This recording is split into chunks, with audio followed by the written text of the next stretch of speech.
সংবিধান তো কোনো ওহিও না, কোনো কোরআনও নয়, বরঞ্চ এইটা দেশের প্রয়োজনে, জনগণের প্রয়োজনে পরিবর্তন হতেই পারে। জুলাই যোদ্ধাদের সুরক্ষার ব্যাপারে আমরা যে অধ্যাদেশের প্রস্তাব আসছে, আমরা এবারে একমত হয়েছি। আজকে তো ওই বিশেষ কমিটির প্রথম বৈঠক হলো এবং এই বৈঠকে আপনারা জানেন যে 133টি অধ্যাদেশ নিয়ে আলোচনা শুরু হয়েছে। তো আলোচনা ধারাবাহিকভাবে শুরু হয়েছে। কোনো জিনিস, কোনো অধ্যাদেশের ব্যাপারে আমরা একমত হয়ে গেছি, আবার কোনো অধ্যাদেশ আবারও আলোচনার জন্য নেক্সট মিটিংয়ে আলোচনায় আসবে। যেমন এর মধ্যে একটা আমরা অলমোস্ট একমত হয়েছি, ছাত্রদের চাকরির বয়সসীমা 32 বছর করা আর কি, এই টাইপের।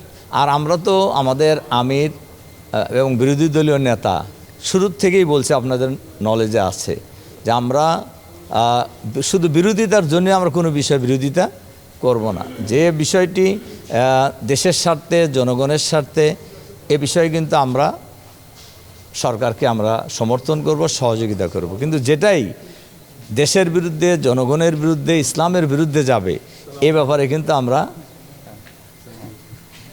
কিন্তু আমরা শক্ত অবস্থান নেব এবং আমরা এখানেও একই ভূমিকা রাখছি। না, আমাদের কাছে এখন পর্যন্ত মনে হয়নি আর কি। আর জুলাই যোদ্ধাদের সুরক্ষার ব্যাপারে আমরা যে অধ্যাদেশের প্রস্তাব আসছে, আমরা এবারে একমত হয়েছি।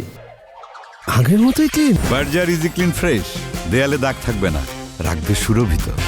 ওটা তো একটু দেখতে হবে, তার কারণ আমরা 27টি পর্যন্ত আজকে গিয়েছি।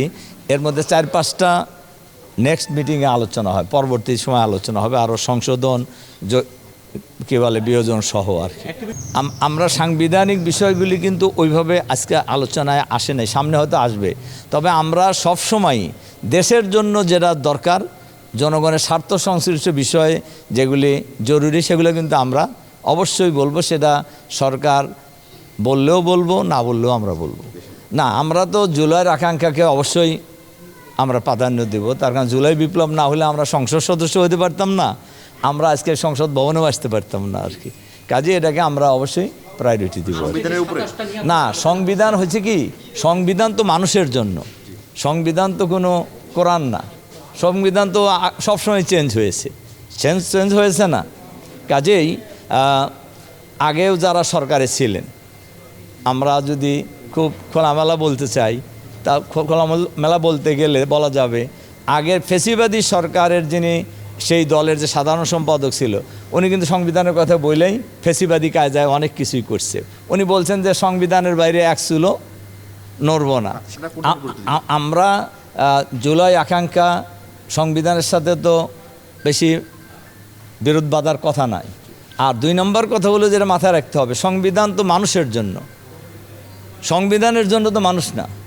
কাজেই জুলাই আকাঙ্ক্ষাকে সামনে রেখে, এই চেতনাকে সমুন্নত রেখে সংবিধানের পরিবর্তন করার দরকার হলে পরিবর্তন হবে।